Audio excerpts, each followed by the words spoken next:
Hi guys, நான் உங்க நித்திலந்தன் பாணி. இன்னைக்கு Q&A உங்களுடைய கேள்விகளுக்கு என்னுடைய பதில்கள்.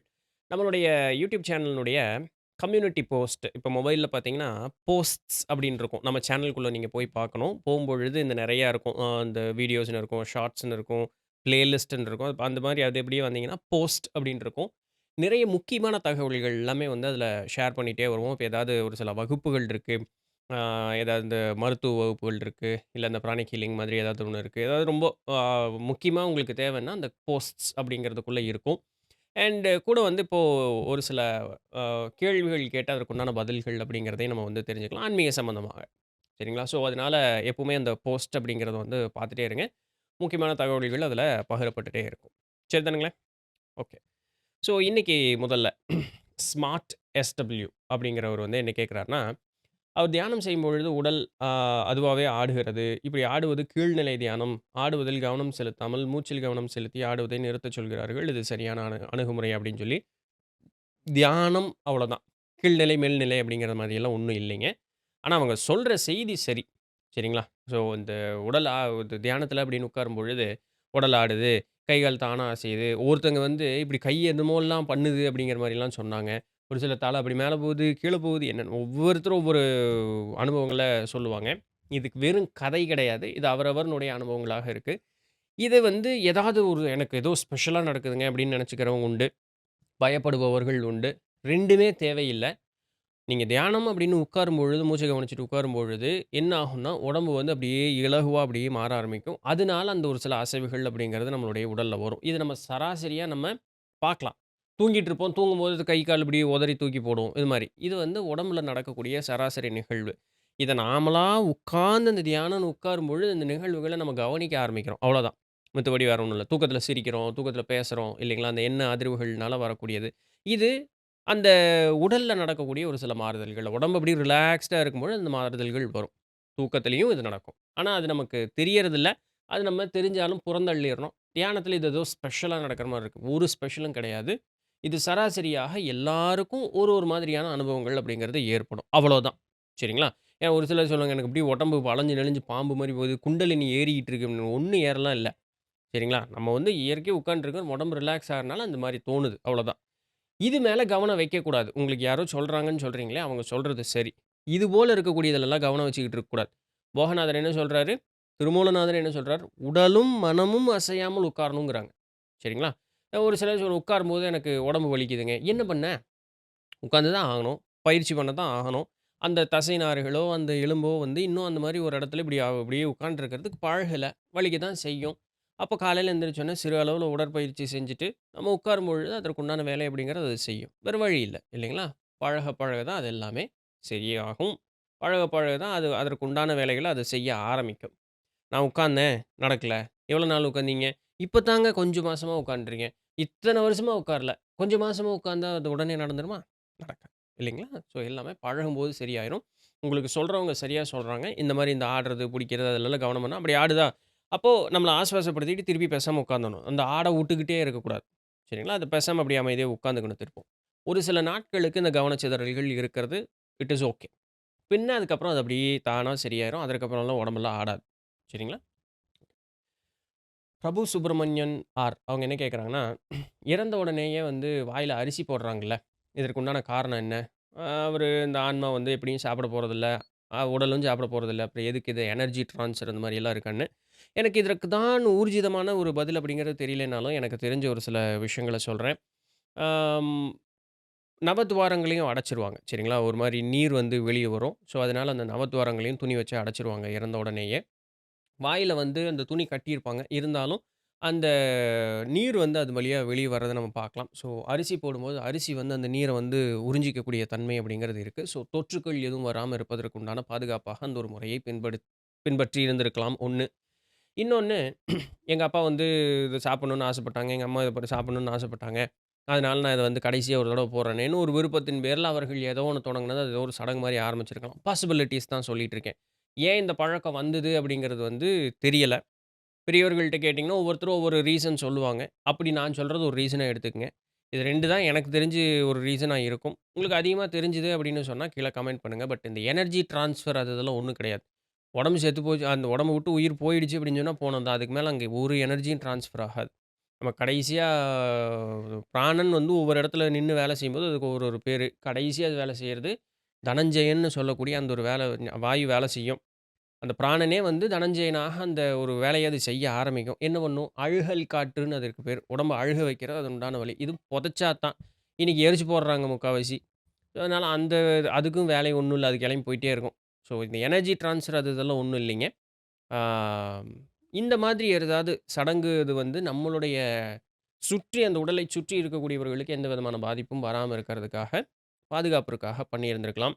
இல்ல வேற ஏதாவது ஒரு சில மூட நம்பிக்கைகள் வழியில அப்படியே வந்து பின்பற்றி வந்திருக்கலாம். இப்ப இது மூட நம்பிக்கையா தான் இருக்கும்னு நீங்க நம்பிட்டு, ஒருவேள அது ஏதாவது இந்த இப்ப அறிவியல் ரீதியா இப்ப இந்த நீர் வெளிய வருது, அது ஒரு அரிசி உறிஞ்சிக்குதுன்னு சொன்னேன் பார்த்தீங்கள்ல, அதுபோல இருந்ததுன்னா, அப்ப செய்யறது செய்வோம். ஊர்ஜிதமான விடை தெரியல. எனக்கு தெரிஞ்ச ஒரு விஷயத்த நான் உங்களுக்கு சொல்லியிருக்கேன். தேடி பார்ப்போம். ஊர்ஜிதமான ஒரு பதில் தெரிஞ்சதுன்னா சரி. ஓ பெரியவர்கள் செஞ்சது எல்லாமே மூட நம்பிக்கை, எல்லாமே முட்டாள்தனம்னு நம்மனால ஒதுக்க முடியாதுங்கிறதையும் நம்ம கொஞ்சம் கூட மனசுல வச்சுக்கிறது நல்லது. எஸ்எம்எஸ்எஸ் அவங்க என்ன கேட்குறாங்கன்னா, அவங்களுக்கு ஒரு டவுட். இப்போ இந்த பிகமிங் சூப்பர் நேச்சுரல்ல ஏதாவது ஒண்ணு விஷுவலைஸ் பண்ணும்பொழுது, கால நேரம் அப்படிங்கிறத வந்து குறிச்சுக்க வேண்டாம். நீங்க வந்து அப்படியே ஜென்ரலா உங்களுக்கு என்ன வேணுமோ அத மட்டும் விஷுவலைஸ் பண்ணுங்க. அ அப்படின்னு சொல்லியிருந்தீங்க. இன்னொரு வீடியோல கால நேரத்த குறிச்சு இது பண்ணுங்க அப்படிங்கிற மாரி சொல்லியிருந்தீங்க. இப்ப நான் என்னத்த பண்றது? 2மே பண்ணலாம். பட் என்ன அப்படின்னா, கால நேரத்த குறிக்கிறதுக்கு முற்பட்டோம்னு வச்சுக்கங்களேன், இப்போ ஒரு 6 மாசத்துக்குள்ள எனக்கு ஒண்ணு வேணும். 10 நாளைக்குள்ள எனக்கு வேணும்னா, இப்ப அந்த 10 நாள் நம்ம மனசுல ஒரு ஸ்ட்ரெஸ் உண்டு பண்ணும். 9 நாள் கிடைக்காது.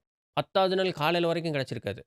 இப்ப என்ன ஆயிரும்னா, என்னத்த போயி என்ன இது பண்ணேன், இப்போதைக்கு ஒண்ணும் இல்லையே, இப்ப மட்டும் கிடைச்சிட்டு போதா, இந்த டவுட் எல்லாமே வந்துரும். இந்த டவுட் வந்துடுச்சு அப்படின்னு சொன்னாலே, அந்த மேனிஃபெஸ்டேஷன் நடக்கவே நடக்காது. சரிங்களா? ஸோ, அதனால இந்த விஷயத்த பழகுற வரைக்கும் நம்ம காலத்த குறிக்காம இருக்கிறது தான் நல்லது. இப்போ இப்ப ஞானியர்கள் வந்து கண்ண மூடி இப்படி உட்கார்ந்தாங்க அப்படின்னு சொன்னா, அவங்களுக்கு வேணுங்கிறது உடனே கிடைக்குது அப்படின்னு சொன்னா, அந்த அளவுக்கு அவங்க அதில பழகிட்டாங்க. அவ்வளோதான். அவங்கனால ஈஸியா அத வந்து அந்த ஆக்சஸ் பண்ண அவர்களுக்கு தெரியுது. நம்ம அந்த மாரி பண்ண முடியாது. அப்ப நம்ம என்ன பண்ணலாம், சேஃப் ஜோன்ல விளையாண்டுக்கிறது நல்லது. காலத்த விட்டுறலாம்.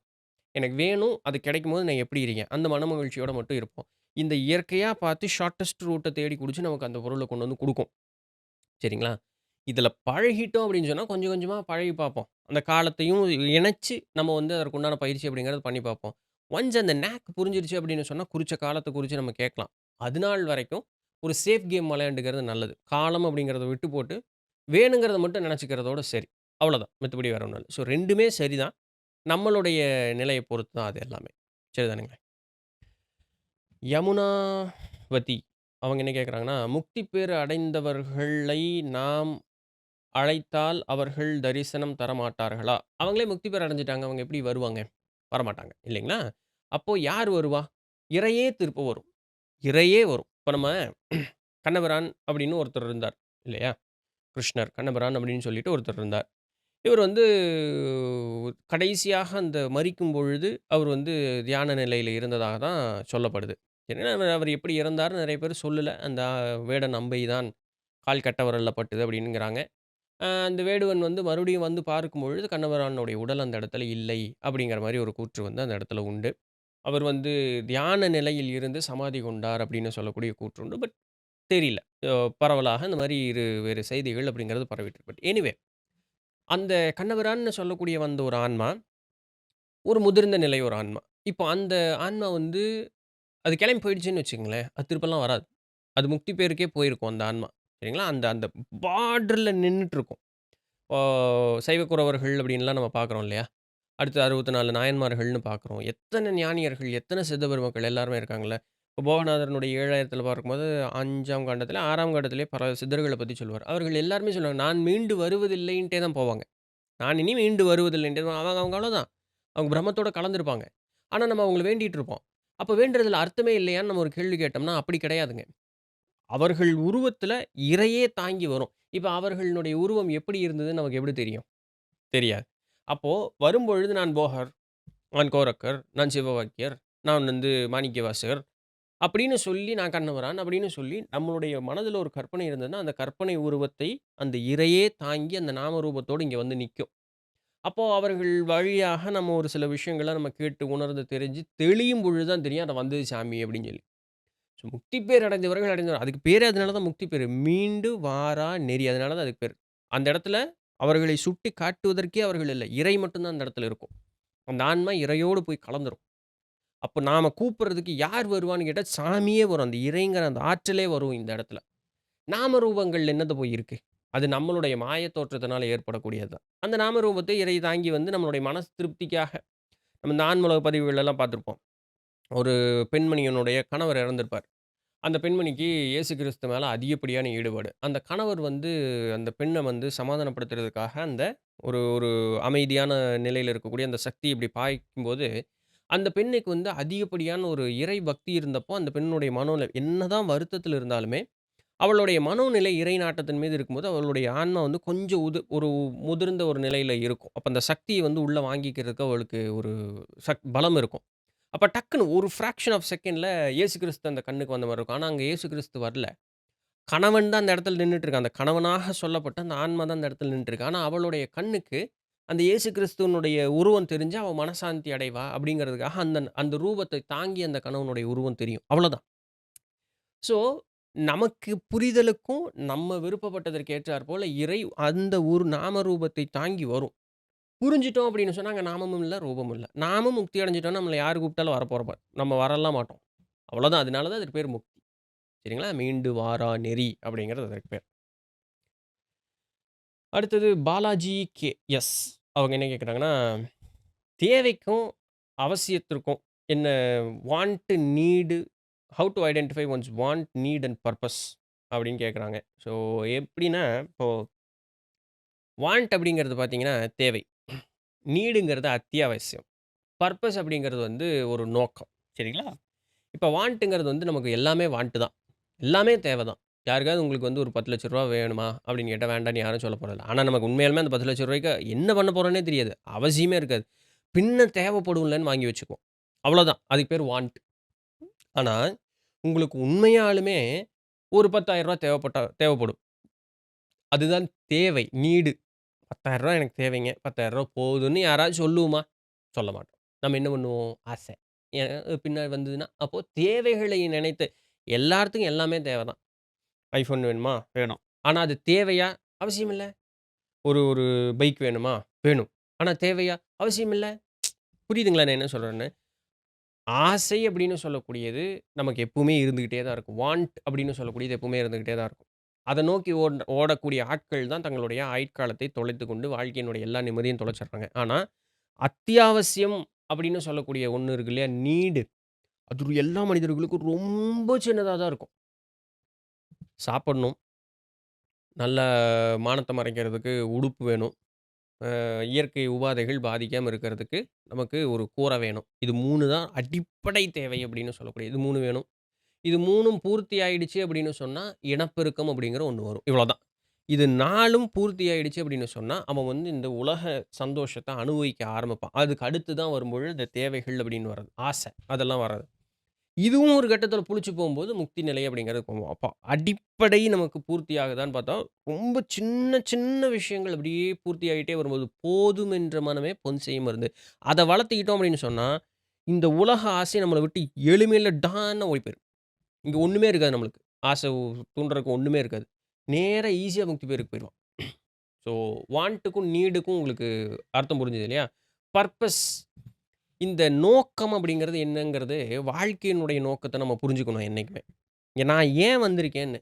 இப்போ நான் ஏன் வந்திருக்கேன் அப்படிங்கிறது வந்து நான் புரிஞ்சுக்கிட்டேன் அப்படின்னு சொன்னா, என்னுடைய வாழ்க்கை ரொம்ப ஈஸியா போகும். அப்ப நான் ஏன் வந்திருக்கேங்கிறத நான் புரிஞ்சுக்கிட்டேன் அப்படின்னு சொன்னா, அதற்கு என்ன தேவையோ, அந்த தேவைய மட்டும் நான் பூர்த்தி செஞ்சுக்கிட்டேன்னா போதும். பார்க்கறது மேலலாம் ஆசைப்பட மாட்டேன்.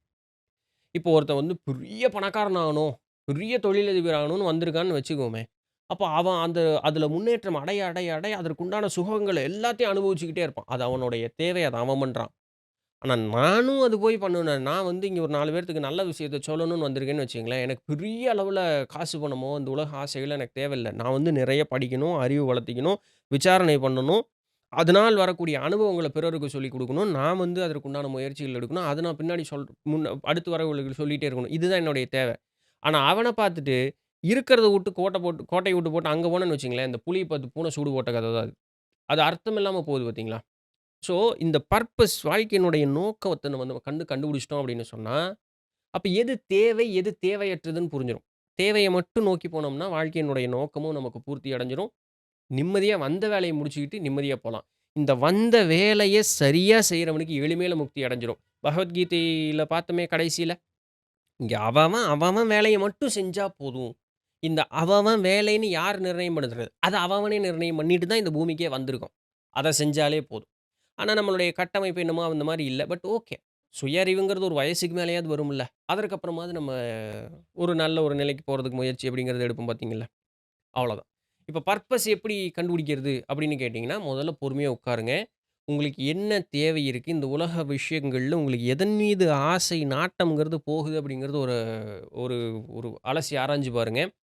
அதன் மூலமாக இந்த உலக வாழ்வை நம்ம சரி செய்து கொள்வதற்கு, பொருளீட்டுவதற்கு வழி அப்படிங்கிறதையும் பாருங்க. கூடவே உங்களுக்கு புடிச்ச ஒரு வேலைய நீங்க செய்ய ஆரம்பிங்க. இத பத்தி நம்ம இந்த ஜென்ரல்ங்கிற பிளேலிஸ்ட்ல இத பத்தி நம்ம ஒரு வீடியோ பண்ணியிருக்கோம். அத பார்த்தீங்கன்னா உங்களுக்கு தெளிவா புரியும். ஸோ வாழ்க்கை ரொம்ப, ரொம்ப, ரொம்ப எளிமையான ஒரு விஷயம். அத நாம தான் தேவையில்லாம கஷ்டப்படுத்திக்கிறோம் அப்படிங்கிறது அதுதான் உண்மை. சரிங்களா? இன்னொரு சில கேள்விகள் இருக்கு. அத வந்து நம்ம தனித்தனியா பார்க்க வேண்டிய ஒரு சில அவசியங்கள். ஸோ நாளைக்கு, நாளான்னைக்கு அப்படி வர சில வீடியோஸ்ல எல்லாத்தையுமே அப்படியே ஒவ்வொன்னா பார்த்துட்டே வரலாம். ஸோ இதுதான் இன்னைக்கு உண்டான கேள்விகளும், அதற்குண்டான பதில்களும். புடிச்சிருந்திருக்கும், இன்ஃபர்மேட்டிவ் வந்திருக்கும்னு நம்புறேன். நாளைக்கு வேற ஏதாவது ஒரு சுவாரஸ்யமான செய்தியில சந்திப்போம். அதுவரையும் தொடர்ந்து இணைந்திருங்கள். நான் உங்களிடத்திலிருந்து நன்றி.